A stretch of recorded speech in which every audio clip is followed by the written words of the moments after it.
마음을 다해 살아계시며 인자하시며 우리에게 구원을 베푸신 참으로 좋으신 우리 아버지께 예배합니다. 하나님은 영이시니 예배하는 자가 성령과 진리로 예배할지니라. 아멘.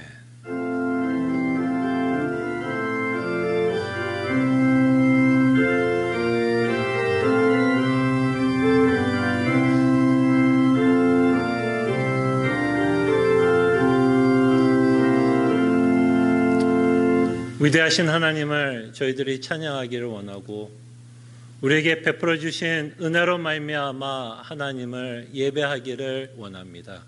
주께서 우리와 함께해 주시며 하나님께 영광을 돌릴 때에 세상이 줄 수 없는 참된 위로와 기쁨을 맛보는 귀한 예배의 시간이 되게 하여 주시옵소서. 이 시간 우리와 함께 하심에 감사하옵고 모든 기도 주 예수 그리스도의 이름으로 기도합나이다. 아멘.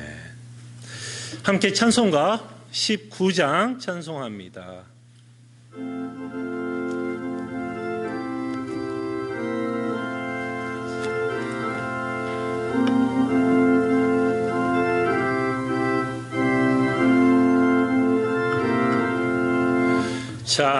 찬송하는 소리에서 사람 기뻐하도다. 하늘 아버지의 이름 거룩거룩하도다. 세상 사람 찬양하자. 거룩하신 하나님께 할렐루야 할렐루야 할렐루야 아멘. 하나님의 나라 권세 영원토록 있도다. 하나님의 영광 나라 거룩거룩하도다. 하늘 보좌 계신 주님 세상 주관하시도다. 할렐루야 할렐루야 할렐루야 아멘. 하나님의 크신 섭리 그 뜻대로 되도다. 우리 아버지의 뜻은 거룩거룩하도다. 주여 속히 임하셔서 기쁜 나를 주옵소서. 할렐루야 할렐루야 할렐루야 아멘. 아멘. 하나님의 말씀 한 구절 제가 봉독해 드리고요. 말씀을 기억하며 한 주의 삶을 회개하며 주의 은혜를 구하는 시간 갖습니다. 그러나 내게는 우리 주 예수 그리스도의 십자가 외에 결코 자랑할 것이 없으니 그리스도를 말미암아 세상이 나를 대하여 십자가에 못 박히고 내가 또한 세상을 대하여 그러하니라. 아멘. 말씀을 묵상하며 회개의 은혜를 구하는 시간 갖습니다. 주님, 정말 우리는 무엇을 자랑하며 살아왔는지 다시 한번 이 시간 우리로 회개하게 하여 주시옵소서. 우리는 복음을 자랑하며 십자가만을 자랑하며 그 십자가가 주는 참된 위로와 기쁨을 맛보며 살아왔는지, 아니면 우리는 세상의 것들을 자랑하고 그 세상이 주는 뿌듯함, 그 세상이 주는 위로를 받고 살아왔는지 다시 한번 우리 자신을 돌아볼 때에 이 세상 무엇보다도 주 예수만을 귀하게 여기며 살아가는 자들 되게 해 주시옵소서. 세상 자랑 다 버리고 주 예수만 사랑하며 살아가는 주의 백성들 되게 하여 주시옵소서. 주님 기도하기를 원합니다.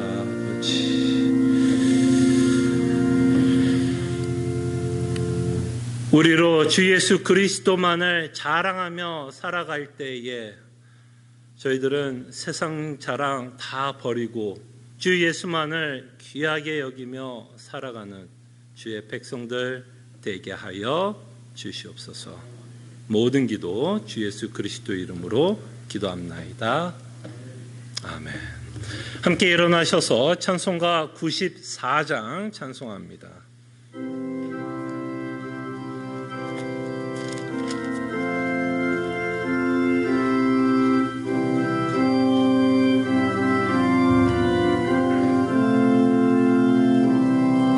주 예수보다 더 귀한 것은 없네. 이 세상 무기와 바꿀 수 없네. 영축은 내 대신 돌아가신 그 놀라운 사랑 잊지 못해. 세상 즐거움 다 버리고 세상 자랑 다 버렸네.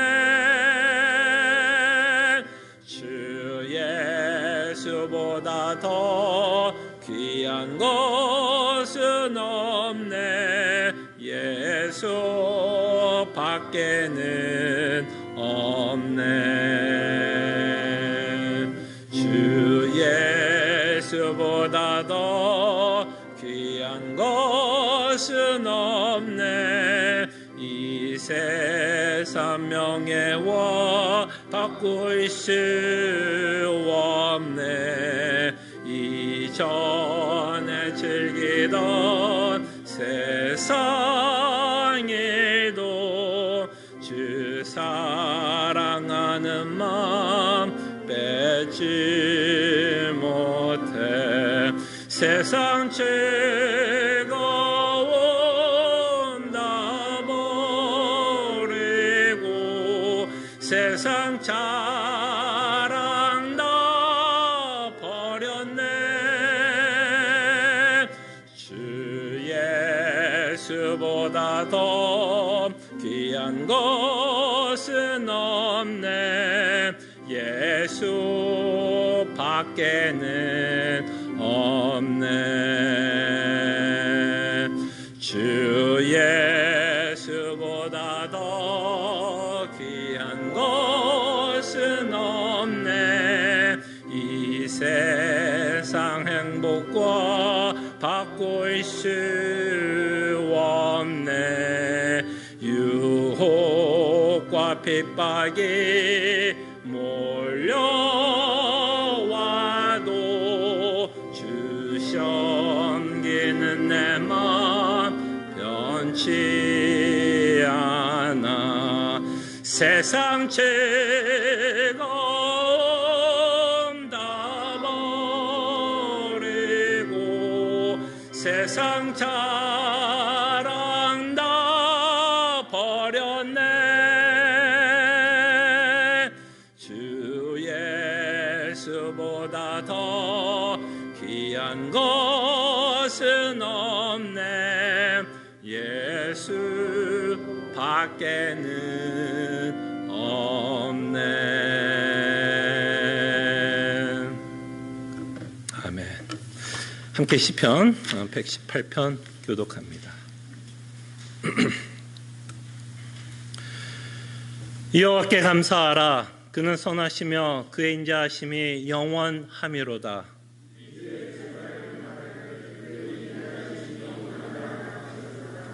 이제 아론의 집을 말하기를 그의 인자하심이 영원하다 할지로다.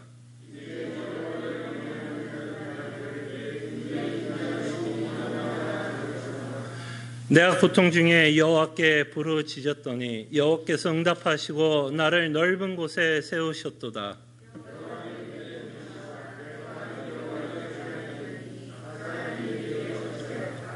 여호와께 피하는 것이 사람을 신뢰하는 것보다 나으며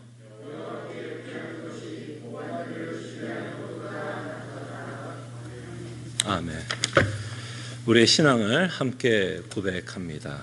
전능하사 천지를 만드신 하나님 아버지를 내가 믿사오며 그 외아들 우리 주 예수 그리스도를 믿사오니 이는 성령으로 잉태하사 동정조 마리에게 나시고 본디오 빌라도에게 고난을 받으사 십자가에 못 박혀 죽으시고 장사한 지 사흘 만에 죽은 자 가운데서 다시 살아나시며 하늘에 오르사 전능하신 하나님 우편에 앉아 계시다가 저로서 산 자와 죽은 자를 심판하러 오시리라. 성령을 믿사오며 거룩한 공예와 성도가 서로 교통하는 것과 죄를 사해 주신 것과 영원히 사는 것을 믿사옵나이다. 아멘. 자리에 앉으시겠습니다. 함께 찬송가 482장 찬송합니다.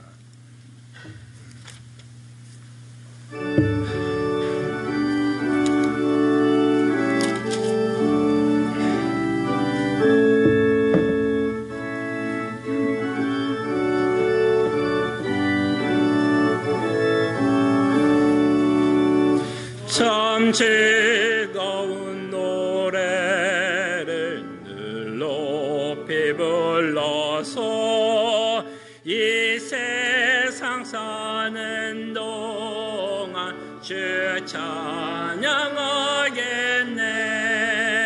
복 주실 산에 올라 멀리 바라보니 나 건너갈 요단강 뚜렷이 보이네.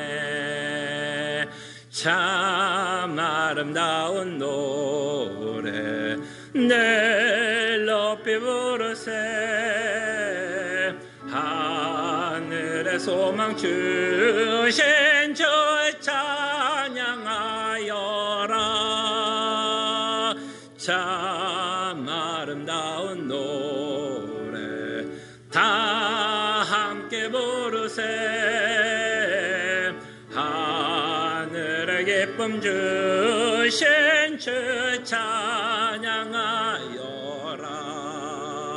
참 즐거운 노래를 늘 높이 불러서 내 영혼 구원하신 주 찬양하겠네.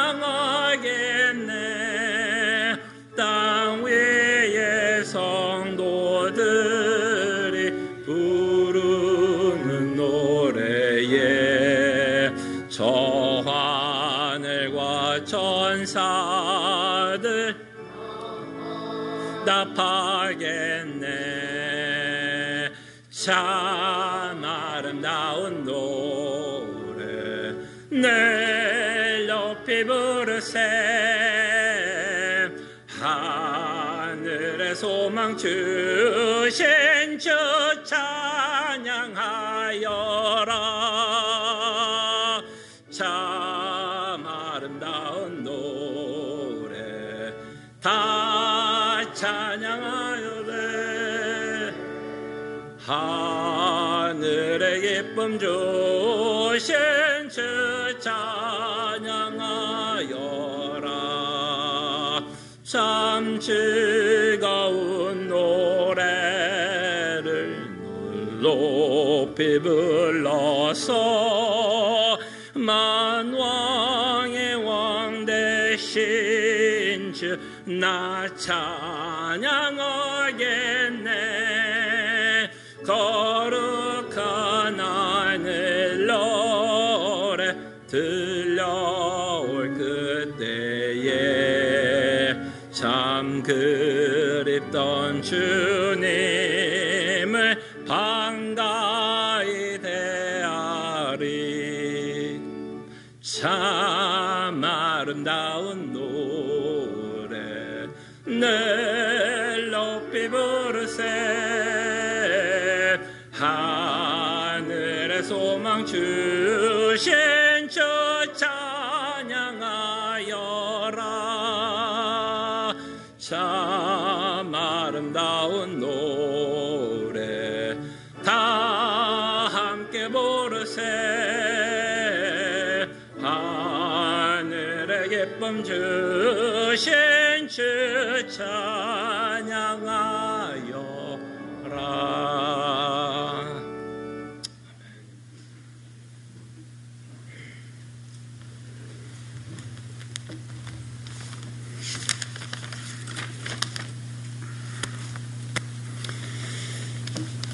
함께 기도드리시겠습니다.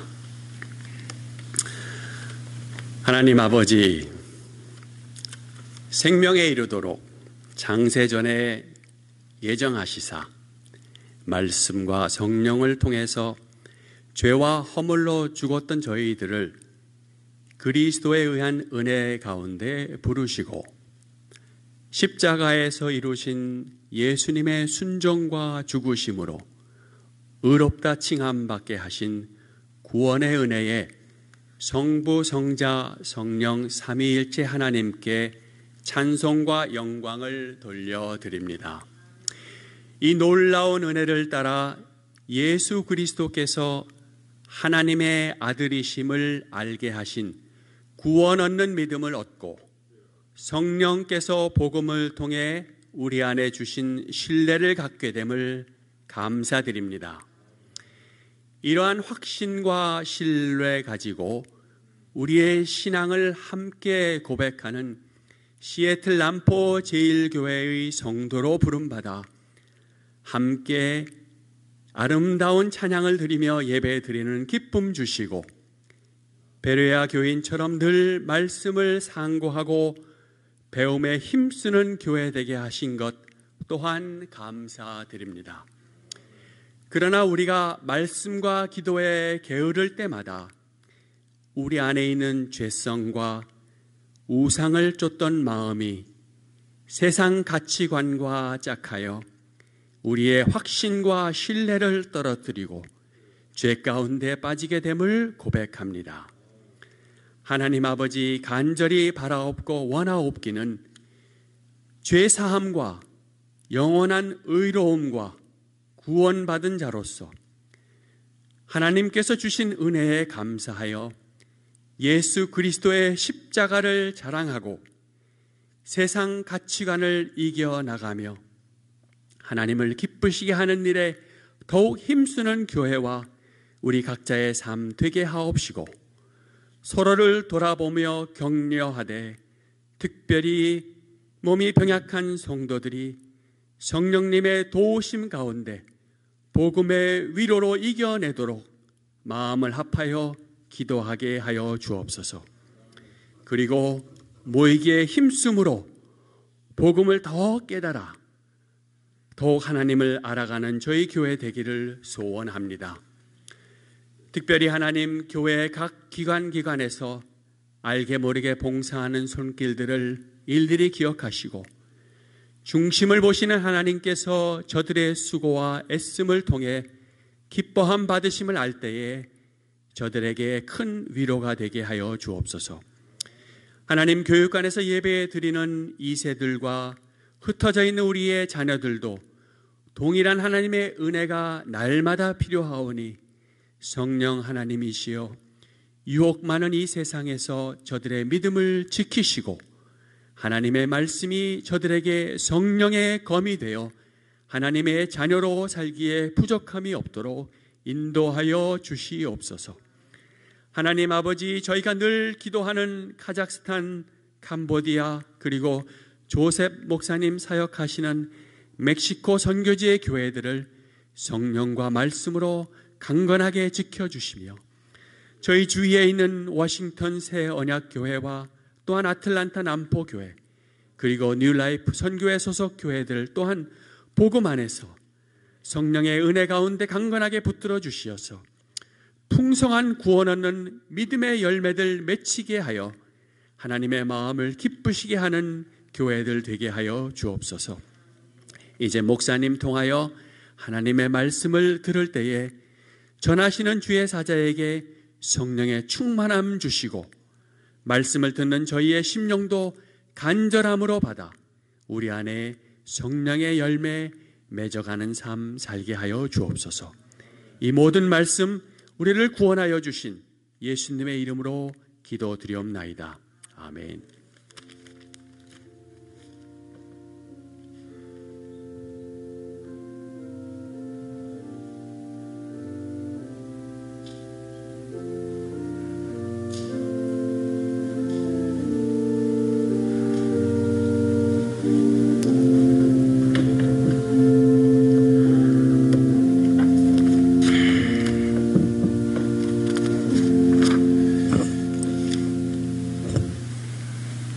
하나님의 말씀 마태복음 5장 14절에서 16절 말씀입니다.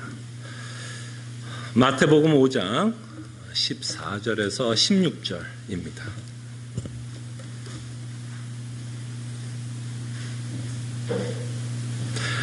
하나님의 말씀이 이러합니다. 너희는 세상의 빛이라. 산 위에 있는 동네가 숨기지 못할 것이요. 사람이 등불을 켜서 말 아래 두지 아니하고 등경 위에 두나니 이러므로 집안 모든 사람에게 비추느니라. 이같이 너희 빛이 사람 앞에 비치게 하여 그들로 너희 착한 행실을 보고 하늘에 계신 너희 아버지께 영광을 돌리게 하라. 아멘. 끊임없이 성도의 정체성을 저희들이 기억했으면 좋겠습니다. 저희들은 예수 그리스도를 말미암아 이미 하나님의 나라에 속한 백성이라는 것을 기억해 주십시오. 그렇지만 우리는 또한 하나님의 나라가 온전한 하나님의 나라가 도래할 것을 소망하면서 살아갑니다. 그래서 우리는 이 땅에서 예수 그리스도의 재림을 소망하면서 사는 자들입니다. 그래서 우리는 이 땅에서 이방인 같고 나그네와 같은 삶을 살아갑니다. 지금 여러분들이 미국에서 이민자처럼 살아간다는 얘기입니다. 뭔가 미국에서 시민권을 따고 영어도 할 줄 알고 이 땅에서 생업도 하면서 한 20년, 30년 살아왔지만 여전히 법적으로는 미국인 같지만 미국인 같지 않은 그런 삶을 우리가 살고 있지 않습니까? 그런 것처럼 여러분들이 시민권이 하늘에 있기 때문에 여러분들은 이 땅에 살아갈 때 뭔가가 불편해요. 뭔가 내 옷이 아닌 것 같은 삶을 저희들이 살아갑니다. 그래서 우리는 재림을 소망하면서 살아갑니다. 그리고 우리는 끝이 있기 때문에 끝이 있다는 걸 알기 때문에 우리는 이 땅에 살면서 무엇이 더 소중하고 무엇이 더 가치 있는지를 언제나 고민하면서 살아야 되는 자들입니다. 현재만 있고 현재를 위해서 사는 자들은 미래를 생각할 필요가 없지만 우리는 예수님의 재림을 믿고 사는 자이고 하나님의 나라에서 온전히 살 사람들이기 때문에 끊임없이 우리는 하나님의 백성으로서 이 땅에서 어떤 삶을 살아야 할지를 고민하셔야 됩니다. 어떤 삶이 하나님이 기뻐하는 삶일지, 어떤 삶이 거룩한 삶일지, 어떤 삶이 성령의 열매를 맺고 살아가는지 우리는 끊임없이 고민을 해야 됩니다. 여러분들이 살아가고 있는 그 현장이 여러분들이 성령의 열매를 맺어야 되는 곳입니다. 여러분들의 직장에서 성령의 열매를 맺어야 되고 여러분들의 가정에서 성령의 열매를 맺어야 되고 여러분들의 인간관계 안에서 성령의 열매를 맺어야 됩니다. 바로 여러분들이 서 있는 그곳에서 여러분들은 하나님의 백성으로 살아가셔야 됩니다. 네. 그리고 우리는 좁은 길을 걷는 자들입니다. 좁은 길을 걷는 자들이야. 이 말은 뭐냐면 여러분들이 이 땅에 살아가면서 하나님의 백성이기 때문에만 느끼는 고통과 아픔이 있다는 겁니다. 팬데믹 때문에 오는 고통은 모든 사람이 겪는 고통입니다. 이거는 믿던 믿지 않던 모든 사람이 겪는 고통이지만 이 팬데믹과 상관없이 여러분들과 제가 예수 그리스도를 믿기 때문에 오는 고통이 있습니다. 그 고통은 첫째로는 죄에 대한 고통입니다. 여전히 내 안에서 죄를 짓고 있는 내 모습을 보면서 내 부족한 모습을 보면서 내가 죄를 지으면서 살아가는 아버지의 마음을 아프게 했다라는 그 애통함을 갖고 살아갑니다. 그래서 사도가 고백하지 않습니까? 나는 공고한 자로다. 이 고통은 세상 사람들은 절대로 느끼지 못하는 고통입니다. 이 고통은 살아있다는 증거입니다. 여러분들이 이 공고함을 기도하고 있다면, 느끼고 있다면 여러분들은 그것이 살아있다는 증거입니다. 그래서 여러분들이 이 땅에 살아있다는 증거는 오히려 역설적입니다. 오히려 역설적으로 어떤 부분으로 나타나냐면 회개하는 모습으로 나타납니다. 회개하는 모습으로 나타납니다. 왜? 주의 뜻대로 살려고 했는데 정말 선을 행하고자 하는 마음은 있었는데 그 선을 행하지 못하는 내 모습을 보면서 나타나는 현상은 당연히 뭘까요? 회개입니다. 그때 여러분 한 주의 삶을 살아가면서 회개의 삶을 사셨습니까? 그저 우리는 예배 시간에 와서 갈라디아서 6장 14절 한번 읽고 회개하는 삶이 아닙니다. 매일매일 살아가면서 끊임없이 내 자신을 돌아봐야 됩니다. 정말 나는 무엇을 자랑하고 살아가고 있는지, 무엇을 뿌듯하게 여기면서 살아가고 있는지, 정말 나는 세상 즐거움을 위해서 살아가고 있는 자인지, 아니면 정말 예수 그리스도만을 즐겁고 정말 그 안에서 주는 참된 위로와 기쁨을 하루하루 맛보고 있는지 여러분들은 끊임없이 점검하셔야 됩니다. 근데 그 과정이 쉽지 않아요. 굉장히 고통스러운 작업입니다, 사실은. 그런데 그럼에도 불구하고 하나님의 백성은 그 좁은 길을 걷기를 소원합니다. 왜? 그게 바로 은혜를 받은 증거이기 때문입니다. 그래서 그 길이 힘들고 어렵지만 여전히 우리는 그 좁은 길을 걸어가면서 하나님이 요구하는 삶을 이 타락한 세상에서 적용하면서 살려고 합니다. 절대로 포기할 수 없는 우리의 삶을 우리가 보게 됩니다. 오늘 본문도 우리의 정체성에 관한 내용을 말씀합니다. 하나님의 백성이 이 땅에 살아가는 정체성을 예수님은 이런 비유로 말씀을 합니다. 너희는 세상의 빛이다. 너희는 세상의 빛이다. 자, 여기서 말하는 너희는 누굴까요, 여러분? 모든 성도입니다. 모든 하나님의 백성입니다. 목사님, 저는 저 같은 성도가 어떻게 빛? 아니요. 여러분들이 중생을 했다면, 여러분들이 믿음이 있다면 디폴트예요. 여러분들이 빛이에요. 숨지 마시고 도망가지 마십시오.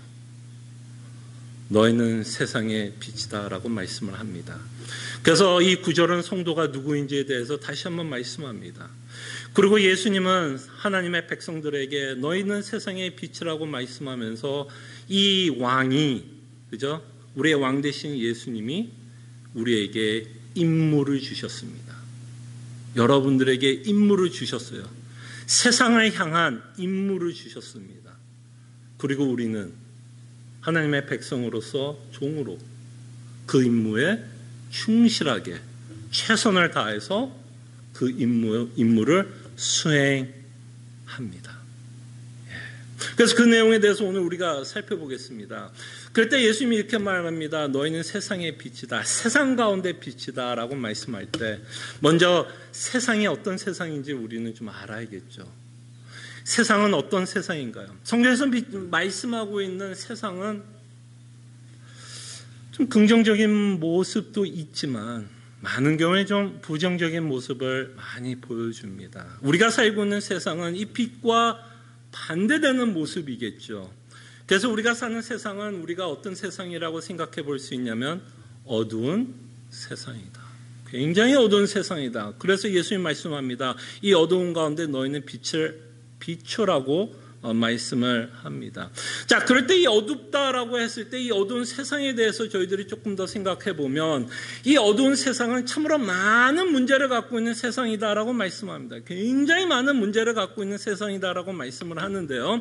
자, 그럼에도 불구하고 인간은 이 문제를 해결하기 위해서 부단히 애를 씁니다. 우리가 살고 있는 이 세상의 많은 문제들을 해결하기 위해서 부단히 애를 씁니다. 하나님이 주신 인간에게 가장 큰 선물 중에 하나가 이성이고 지성입니다. 우리가 갖고 있는 이성과 지성을 사용해서 우리 앞에 있는 수많은 문제들을 인간은 헤쳐나가고 풀어가고 있습니다. 그래서 인간은 더 나은 세상을 만들어간 것도 사실입니다. 그럴 때 인간이 더 나은 세상을 만들었던 걸 봤을 때 저는 참 놀라운 그 인간의 그 이 발명한 것 중에 하나가 여러분들이 매일 쓰고 있는 스마트폰. 너무 이제 익숙하죠. 스마트폰 없이는 아마 여기 계신 분들 모르겠어요. 봉화로 계속 커뮤니케이트하고 계신 분들 있을지 모르지만 여기 계신 분들 거의 이제 스마트폰 없이 살기가 좀 불편한 분들일 거라고 생각을 합니다. 아마 카톡만 없어도 누구와 소통하기가 참 힘들 거라고 생각을 합니다. 근데 참 신기합니다. 그 카톡을 하면 이역만리에 있는 제 부모하고도 그냥 똑 누르면 그냥 갑니다. 1초도 안 걸려서 가요. 전화를 할 때도 참 신기합니다. 이역만리에 떨어진 사람이 꼭 내 옆에 있는 사람처럼 전화를 하게 되고 화상 통화도 하게 되고 마치 옆에 있는 것처럼, 그죠? 이 스마트폰을 보면 옆에 있는 사람 바로 내 옆에 있는 것처럼 우리는 소통을 하고 대화를 나눕니다. 참으로 스마트폰 덕분에 우리는 굉장히 편리한 세상을 살아갑니다. 그럼에도 불구하고 인간은 수많은 문제들을 해결해 가면서 살아가고 있지만 인간이 해결하지 못하는 딱 하나의 문제가 있습니다. 인간이 절대로 해결할 수 없는 한 가지 문제가 있어요. 인간이 수많은 문제를 해결한다 그래도 인간이 해결하지 못하는 것이 하나가 있습니다. 인간이 지성과 이성을 통해서 과학을 발달시키고 의학이 아무리 발달을 시켜도 인간이 절대로 해결하지 못하는 것이 하나가 있는데 그것은 죽음입니다. 코로나 바이러스가 우리를 무섭게 하는 건 뭐죠? 사실 바이러스가 무서운 게 뭐예요, 사실? 그것이 그냥 몸살로 끝나고 그냥 감기 걸리는 거 끝난다면 아마 우리가 그렇게 두려워하지는 않을 겁니다. 그러나 이 바이러스는 죽일 수 있기 때문에, 그죠? 죽음으로 인간을 몰아갈 수 있기 때문에 이 바이러스는 굉장히 우리를 위협합니다. 인간은 굉장히 또 이 문제를 해결을 위해서 지금 너무 노력하고 있습니다. 그러나 현재까지는 별다른 대책은 없는 것 같아요. 백신이 나왔다고 합니다. 백신이 나오면 아마 여기 계신 분들 가운데서 혹시 맞으신 분들도 있을 겁니다. 그러나 어떻게 보면 아직은 백신은 좀 막연한 희망이 아닐까 생각을 해봅니다. 여러분들도 뉴스를 보시면 알겠지만 많은 부작용들이 일어납니다. 지금 이 아침에 여러분들에게 두려움을 조성하려고 하는 것은 아니지만 우리가 살고 있는 세상에 대해서 우리가 객관적으로 좀 직시할 필요가 있어서 여러분들에게 말합니다. 인간이 해결하지 못하는 것 중에 하나는 죽음이에요. 죽음입니다. 그런데 인간이 해결하지 못하는 이 죽음의 문제를 해결하시기 위해서 이 땅에 오신 분이 있습니다. 요한복음에 보면 예수님을 비유하는 수많은 단어들이 있죠. 예수님을 양이라고도 예수님을 선한 목자, 떡, 수많은 비유로 설명하지만 그 중에 하나 예수님을 표현하고 비유하고 있는 언어 중에 하나가 예수님이 빛으로 이 땅에 오셨다라고 말씀을 하십니다. 근데 이 빛이신 예수님이 오시게 되면 어떤 일들이 벌어지게 됐냐면 예수님이 이 빛으로 이 땅에 오셨을 때 어둠이 비춰지기 시작했고요. 어둠의 정체가 드러났는데 이 어둠의 정체에 대해서 우리는 이제 알게 됐습니다. 이 빛이신 예수님이 옴으로써 무엇을 알게 됐냐면 인간이 왜 죽는지에 대한 이유를 알게 됐습니다. 우리는 그전에 노후로 죽었다, 지금은 바이러스로 죽었다, 교통사고로 죽었다, 암으로 죽었다라는 그런 걸로 죽음이 왔다라고 우리는 생각할 수 있는데 빛이신 예수님을 옴으로써 인간이 죽는 건 맞는데 왜 죽는지에 대한 원인과 이유를 우리에게 밝혀주셨습니다. 예수님이 빛이신 예수님이 이 땅에 오심으로써 인간의 문제가 왜 죽는지에 대한 이유를 말씀합니다. 그것은 뭐였죠?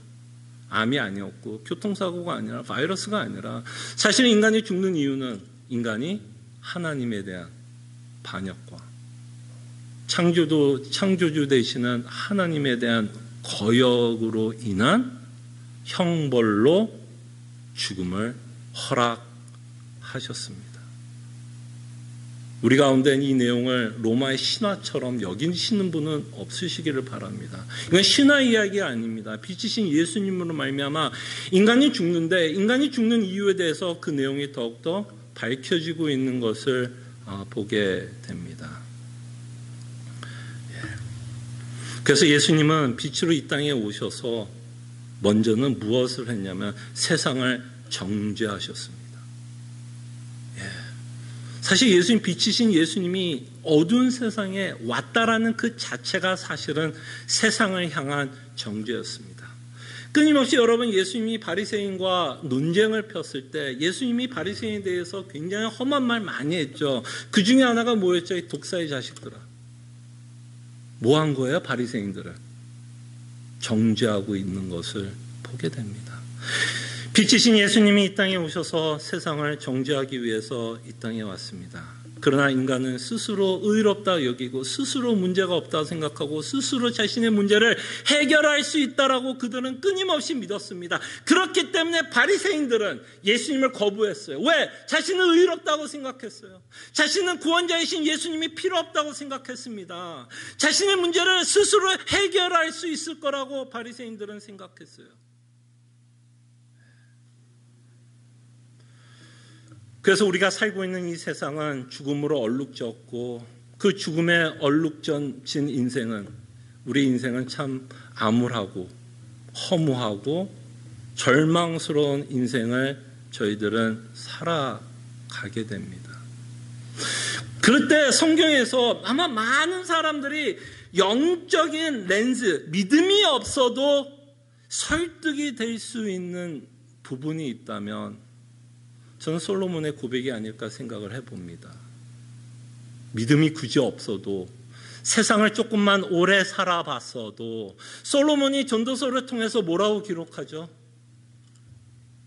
자기가 삶을 살아봤더니 참 모든 것이 헛되도다.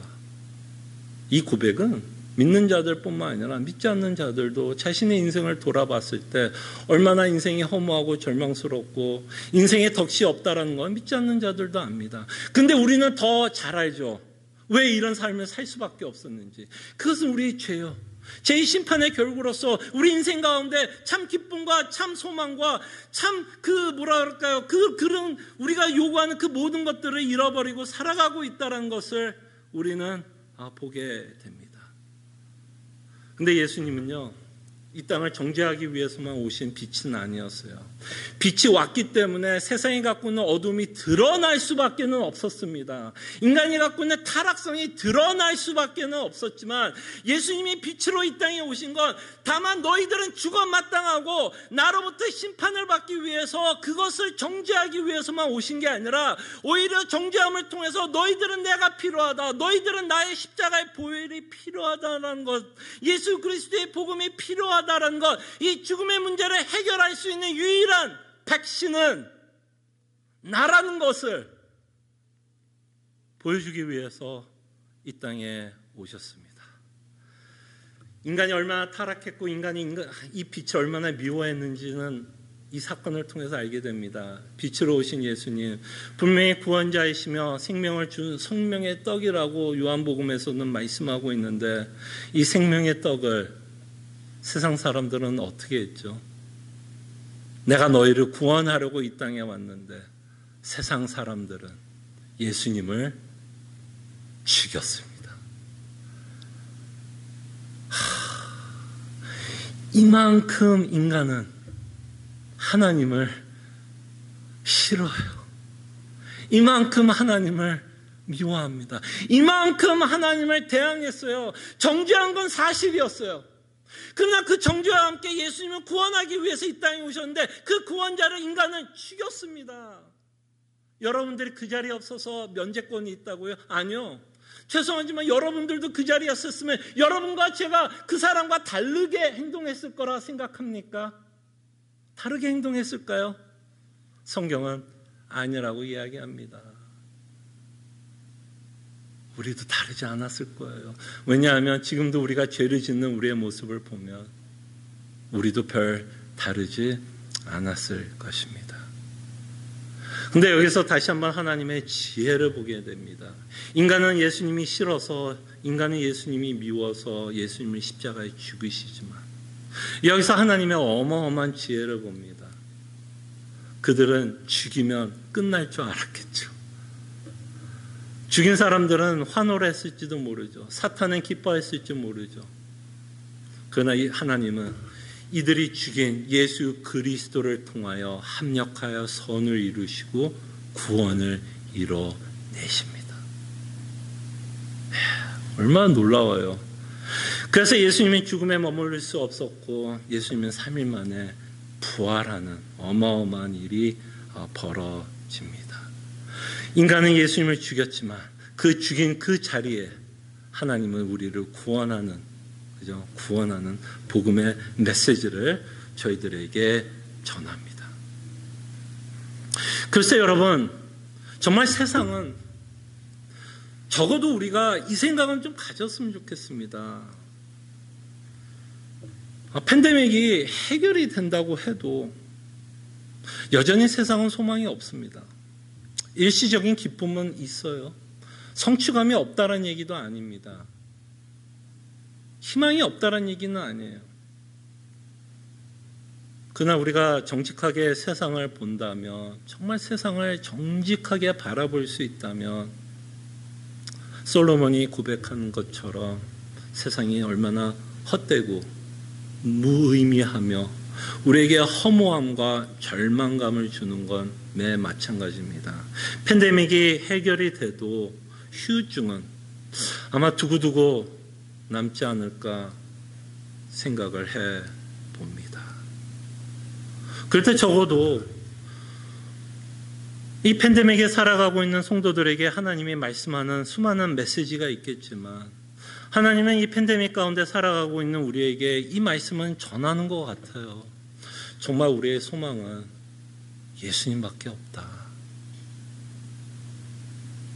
적어도 우리가 이 힘든 시기를 걸어가고 있다면 적어도 이 메시지는 우리가 정말 아멘으로 동의하는 은혜가 있었으면 좋겠어요.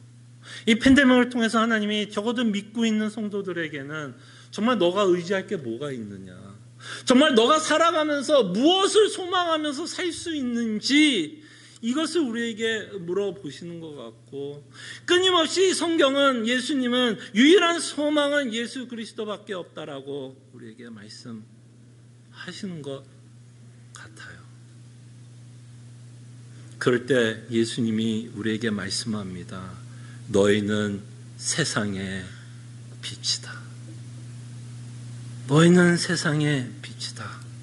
자, 그럴 때 우리가 세상에 대해서 우리가 조금 살펴봤다면 이 빛이다라는 부분에 대해서 우리가 조금 더 생각을 해봤으면 합니다. 너희는 빛이다라고 이야기를 하면 여러분과 제가 스스로 빛을 비칠 수 있는 자들은 아닙니다.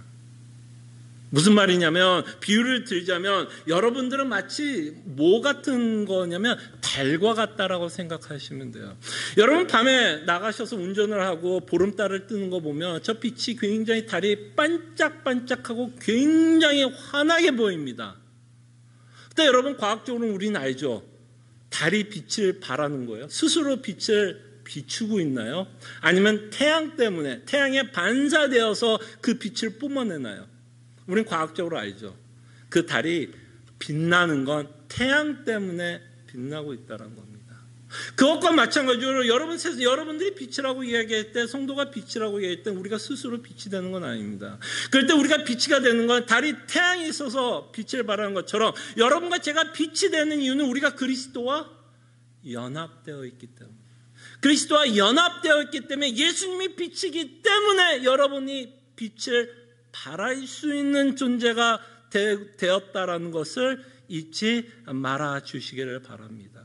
자, 그럴 때 여러분들이 빛이다라고 이야기할 때는 어떤 의미일까요? 여러분, 빛을 비춘다라고 이야기할 때 어떤 의미일까요? 예수님이 이 땅에 오셔서 빛으로 오셨을 때 그 빛의 내용에 대해서 제가 여러분들에게 설명했죠. 여러분, 예수님이 이 땅에 정죄하기 위해서 이 땅에 오셨지만 우리를 구원하기 위해서 예수님이 이 땅에 오셨고 우리를 구원하셨습니다.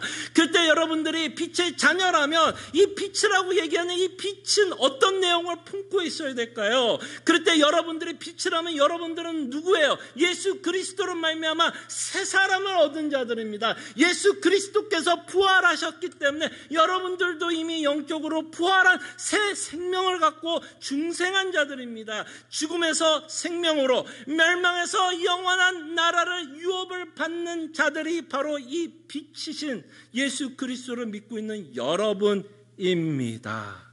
그래서 여러분들은 누구보다 구원하는 믿음을 갖고 살아갑니다. 구원하는 믿음을 갖고 살아간다는 건 예수 그리스도가 누구시며, 예수님이 이 땅에 왜 오셨고, 예수님이 십자가에서 부활해서 여러분들을 위해서 무엇을 이루신지를 알고 있는 자들입니다. 그때 이 빛의 특징은 그리스도로 말미암아 무엇을 갖고 사는 자일까요? 이 모든 복음을 믿고 살아가는 자들이기 때문에 이 빛은 무엇을 갖고 살아갈까요? 여러분과 저는 무엇을 갖고 살아갈까요? 소망을 갖고 살아가는 자입니다. 이 빛의 가장 큰 특징은 여러분들은 그리스도로 말미암아 소망을 갖고 살아가는 자입니다. 그때 예수님은 이 빛의 성격을 가지고 우리에 대해서 말씀합니다. 여러분, 빛을 숨길 수 있을까요? 빛은 숨길 수 없어요. 빛이 바라면 빛은 숨길 수 없다고 우리는 압니다. 그래서 예수님이 이 빛에 대해서 뭐예요? 세상에 숨길 수 없다. 여러분들의 빛의 자녀라면 그 빛은 세상이 본다라는 얘기예요. 여러분들이 아무리 숨기려고 해도, 아무리 숨으려고 해도 여러분들의 빛의 자녀라면 여러분들의 빛은 세상에 비추게 됩니다. 이거는 자동적이에요. 여러분이 빛이라면 자동적으로 여러분들이 세상에 빛을 비춰야 한다는 것입니다. 숨기려고 해도 우리는 숨길 수 없는 자예요. 자, 그럴 때 여러분들이 이 땅에 살아가면서 어떤 식으로 우리가 숨기지 말아야 할지, 어떤 식으로 여러분들의 빛의 자녀로서 살아가야 될지 16절에서 이렇게 말씀합니다. 자, 이같이 너희 빛이 사람 앞에 비치게 하여, 여러분들이 빛의 자녀이기 때문에 여러분들은 빛을 발할 수밖에 없어요. 그렇기 때문에 사람들 앞에서 여러분들이 빛이라면 빛이 나와야 돼요. 나오게 됩니다.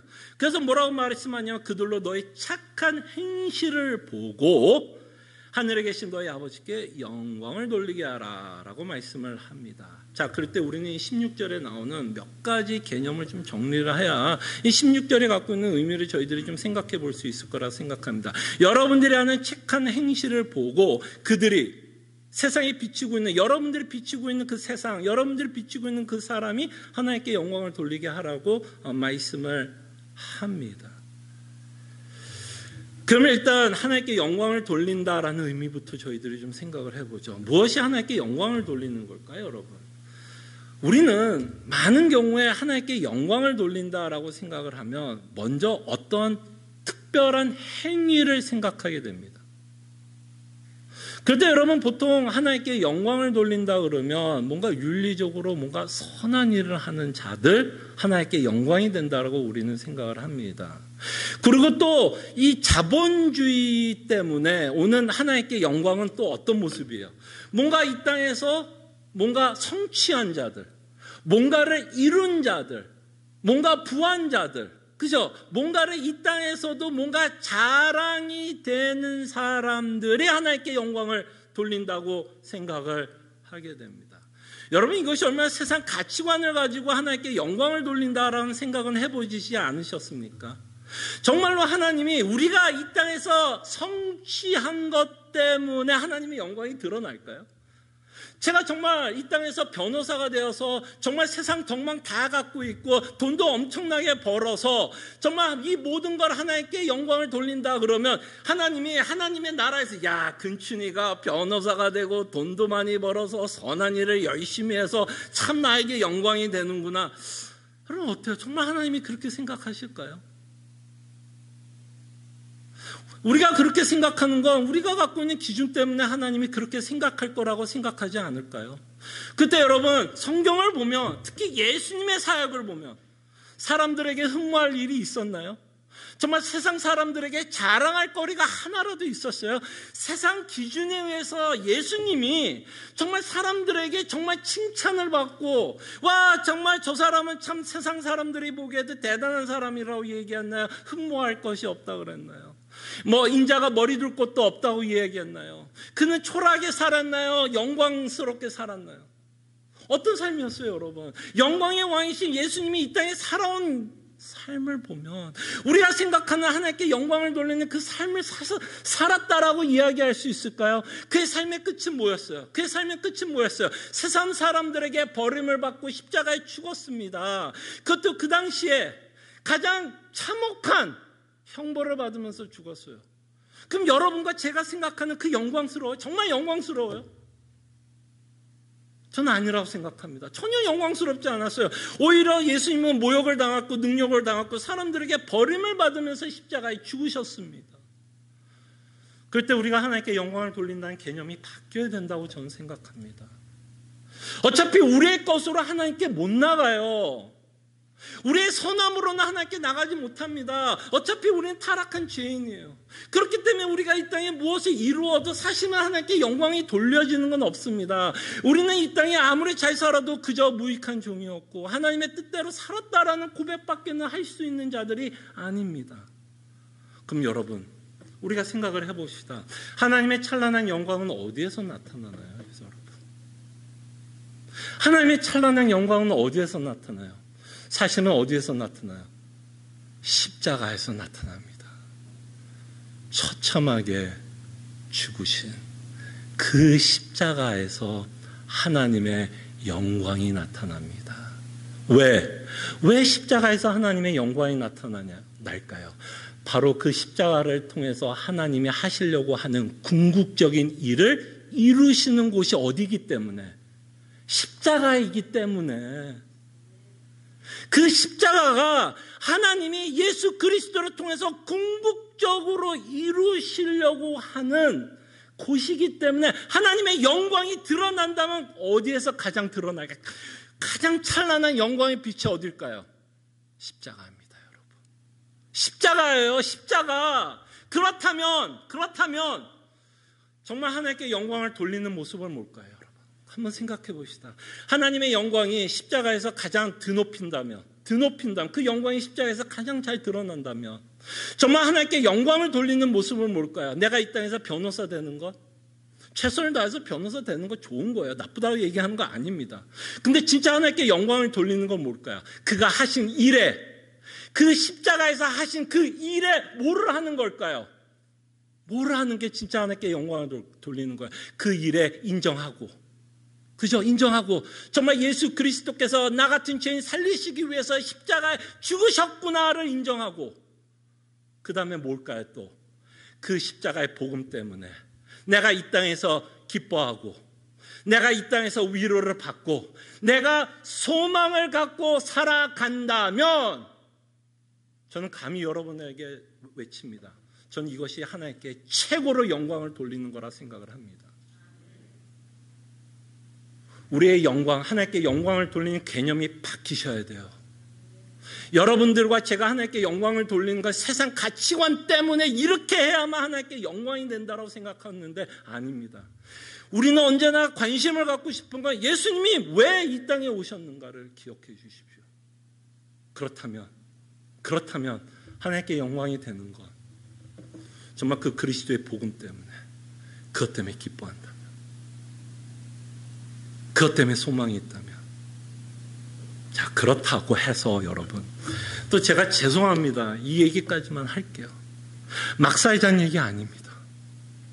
아니, 어떻게 주의 영광을 보고 이렇게 예수 그리스도께서 여러분들을 위해서 십자가에 죽었는데 막 살 생각을 하십니까?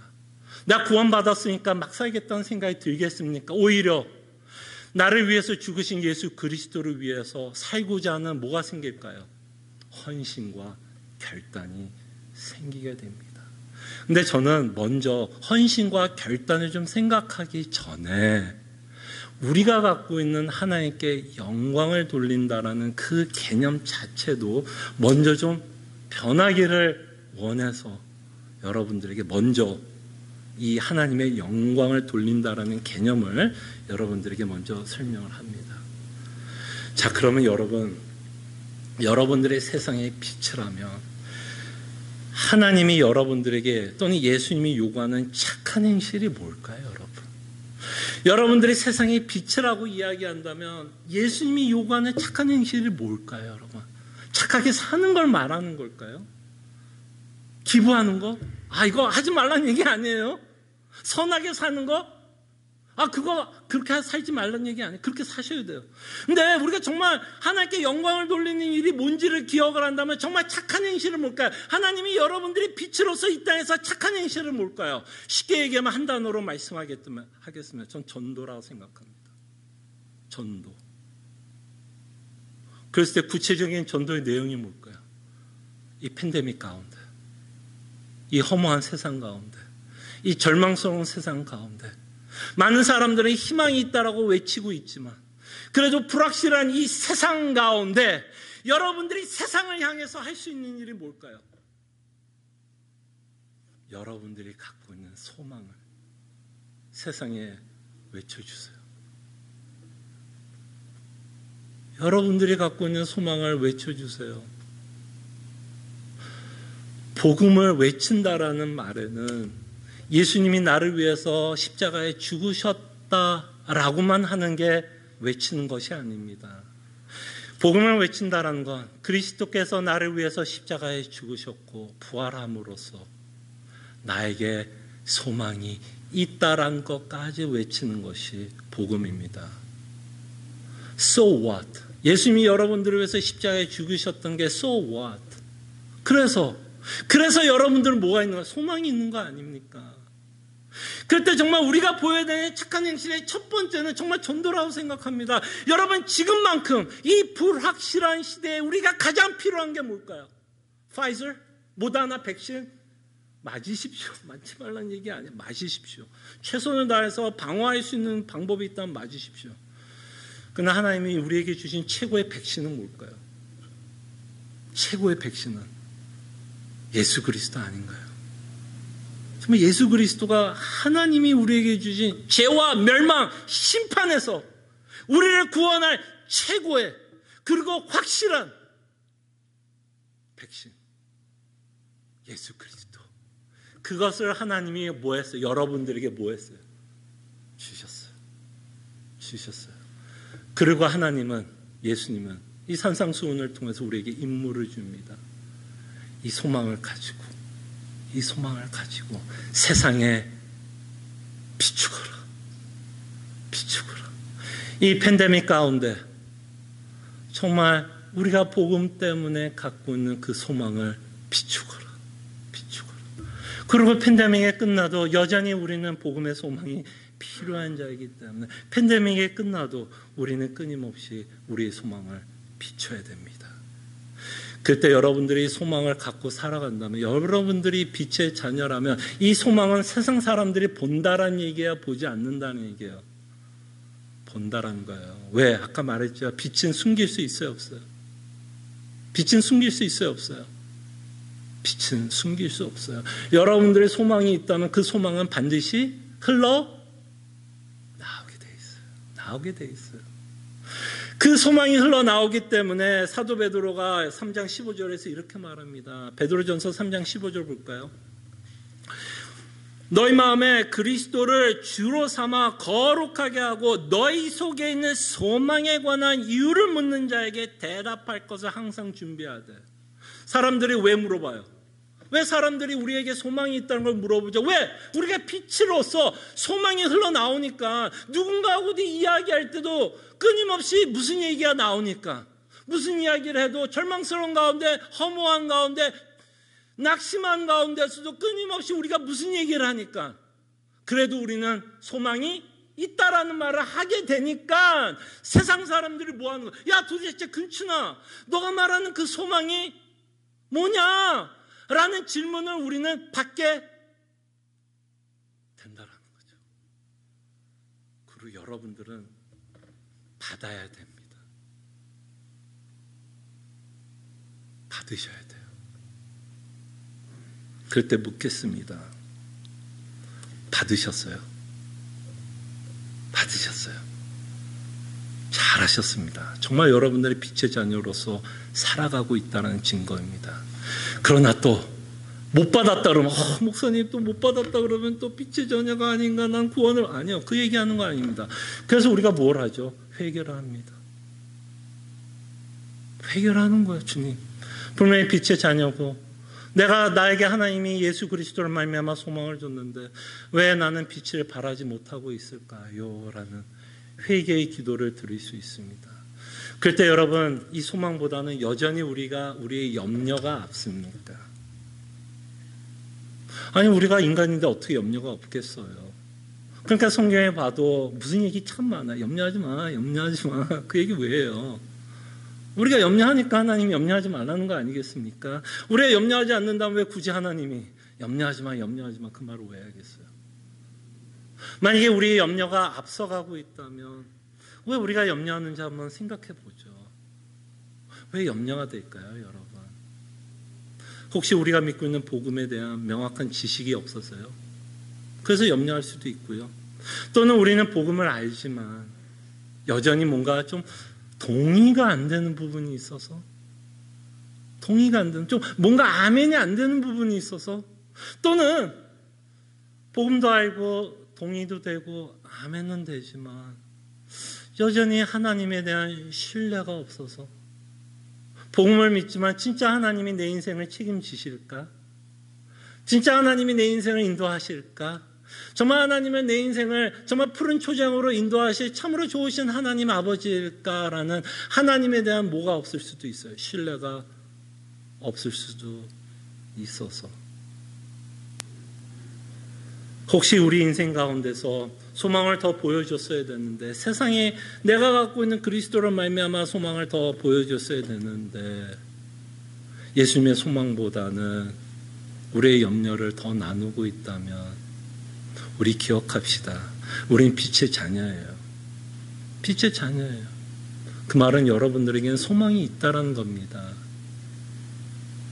그 소망을 잊지 마시고, 정말 이 어두운 세상 가운데, 특히 이런 불확실한 시대에 살고 있는 이 상황 가운데 그저 우리는 새로운 대통령을 의지하고 백신을 의지하는 게 아니라 정말 복음을 의지할 수 있도록 먼저는 내 자신에게 전했으면 좋겠어요.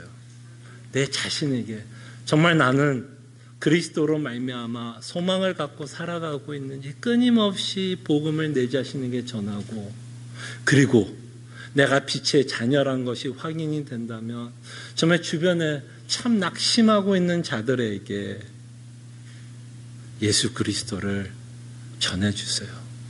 그분만이 우리의 영원한 백신이라는 걸 꼭 전하시는 빛의 자녀로서의 삶을 살아가기를 소원합니다. 기도하죠.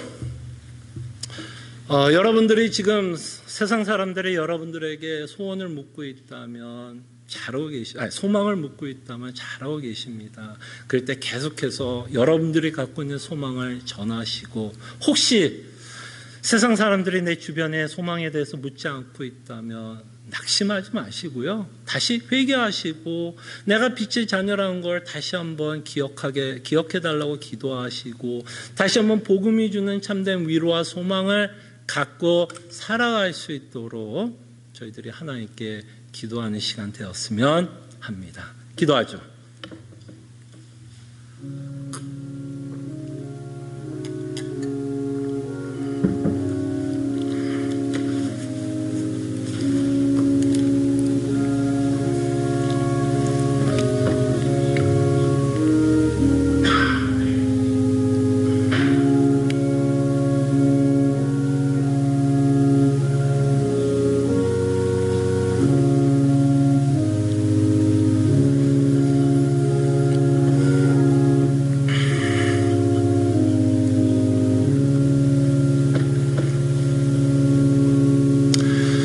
주님, 우리가 누구인지를 잊지 않게 하여 주시옵소서. 우리가 빛의 자녀라는 것을 기억해 주실 때에 우리가 예수 그리스도와 연합하며 그리스도의 복음을 믿고 있는 자이며 그로 말미암아 세상에 줄 수 없는 소망을 갖고 살아가고 있는 자라는 것을 잊지 않게 하여 주시사, 참으로 세상은 정말 빛이 필요할 때입니다. 너무나 어수선합니다. 사회적으로, 정치적으로, 또 이 팬데믹, 건강, 또 경제적으로 너무나 어수선하고 혼란스럽습니다. 그럴 때 유일한 백신인 예수 그리스도라는 것을 우리가 용기 있게 또 담대하게 이 그리스도가 필요한 자들에게 소망을 전할 수 있는 빛의 자녀로 살아가게 하여 주시옵소서. 감사하고 살아계신 예수 그리스도 이름으로 기도합나이다. 아멘. 함께 일어나셔서 찬송가 488장 찬송합니다.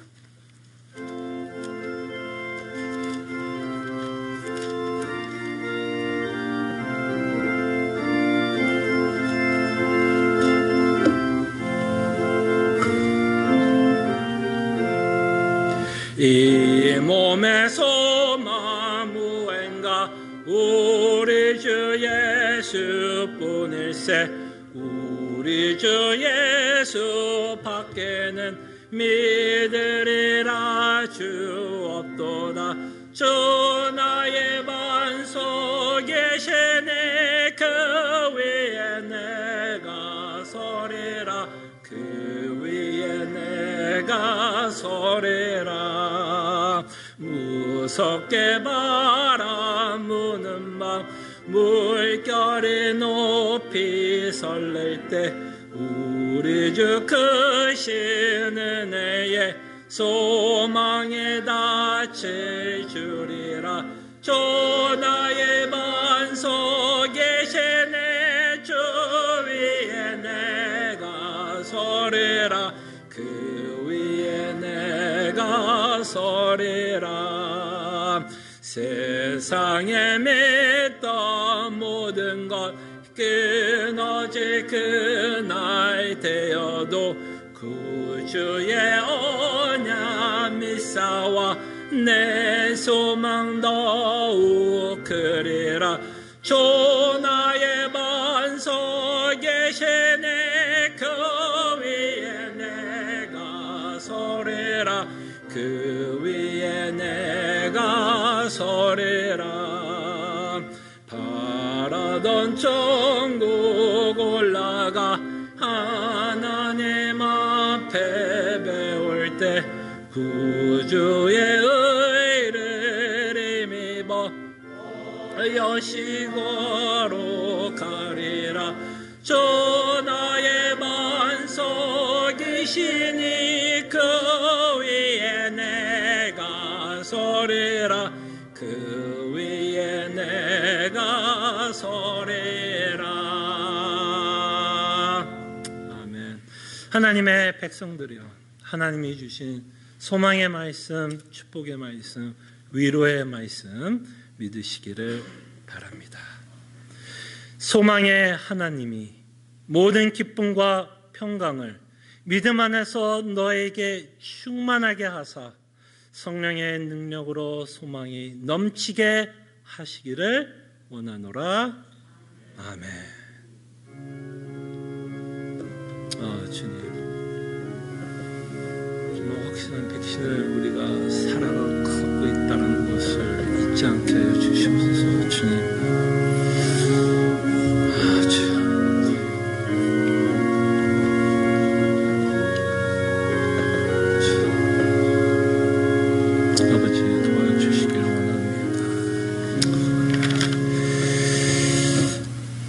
우리 또 앞에 뒤에 옆에 있는 성도들과 인사했으면 좋겠습니다.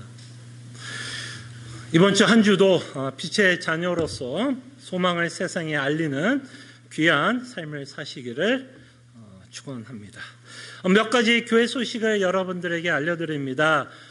계속해서 수요 성경 공부, 고백서, 종교적 예배와 안식일, 특별히 저희들의 설교를 듣는다라는 부분에 대해서 여러분들과 생각을 하면서 조금 장시간 믿음에 관해서 여러분들과 살펴보고 있는데요. 혹시 여러분 가운데 믿음이 무엇인가에 대해서 좀 성경적으로 정리하시기를 원하시는 분들은 끊임없이 수요 성경 공부에 여러분들을 초대합니다. 오셔서 저희가 계속해서 좀 믿음에 관해서 또 아마 이번 주에는 조금 더 구체적으로 설교를 듣는다라는 의미에 대해서 저희들이 조금 더 생각해 보겠습니다.